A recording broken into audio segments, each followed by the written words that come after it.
Ал енді келесі біздің кәдімгідей кеше көңіл күйі түскен Бақдәулет. Бақдәулет, қалайсың, жақсысың ба? Всегда жақсымын. Жақсы болсаң, енді саған мынадай сұрақ.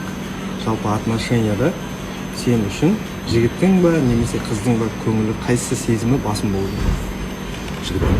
Жігіттің. Қыз жігіт жақсы көрсе, бәрін істеу керек қой негізі. Істеу керек. Иә. Жігіттікі басым болу керек, болды. Жігіттікі басым болу керек, қыз сәл ұнатса болды. Ал процентпен айтайықшы, 100-ден қанша жігіт, қанша пайыз, сен қанша, қыз қанша пайыз? Жігіт 70, қыз 30. 30 жетеді саған қыздың көңіліне. Ең басында қызбен танысқан кездің өзінде, бірақ қыздың 5-10% симпатиясы болу керек. Саған деген. Маған деген. Жігітке деген жалпы.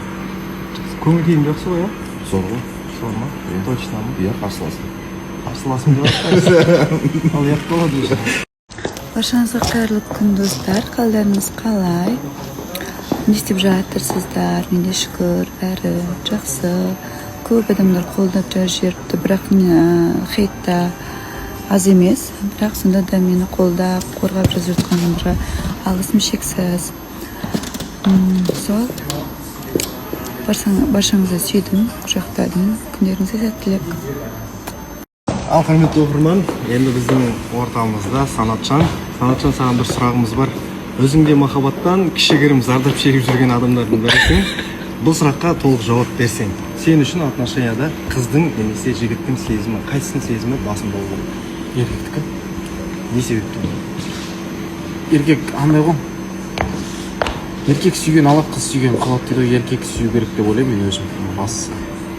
Еркек сүйсе до конца апарады. Егер бұл әшейін мысал ретінде айтып жатырмын. Мерей сені 30% сүйіп, сен оны 70% сүйсең, сол саған жеткілікті ме? 30% дейсің ба? Болады негізі, бірақ қыздың сезімін аша алатын еркек қой. Аша алатын еркек. Ал бір пример келтірейін, қыздың сезімін аша алатын еркек дейді. Кеше ортада болған жағдайда Бақдәулет неге аша алады? Бұл жерде қыздың сезімі басқа жақ болып тұр ғой. Қыздың көңілі балада. Ал енді қыздың да ойы маңызды демекші, Дәулетбике, жалпы сізге бір сұрағымыз бар. Отношенияда жалпы сен үшін жігіттің сезімі басым болған дұрыс па, әлде қыздың ба? Екеуінің де сезімі болған дұрыс, бірақ басымыраққа келетін болса, жігіттікі болу керек. Себебі біз қыздар жақсы көріп қаламыз да, бірақ жігіт жақсы көрмесе, түбінде ол жігіт қарамай кетеді. Ол нәрсе өзінің басынан өтті. Өтті ма? Тура менде шырай сияқты болған. Егер пайызбен алып есептейтін болсақ, 100%-дан қанша пайыз еркек жақсы көрген, қанша пайыз? Басымырақ болу керек, 70% еркек, 30% қыз жақсы көрген дұрыс. Ал егер бұлай алып қарасақ, екеуі де бір-бірін жақсы көріп, баланста болғаны өте жақсы. Бәрін келісіп аласың. Жоқ, мен шынымен айтып жатырмын. Осы шырай дегенде оқыған,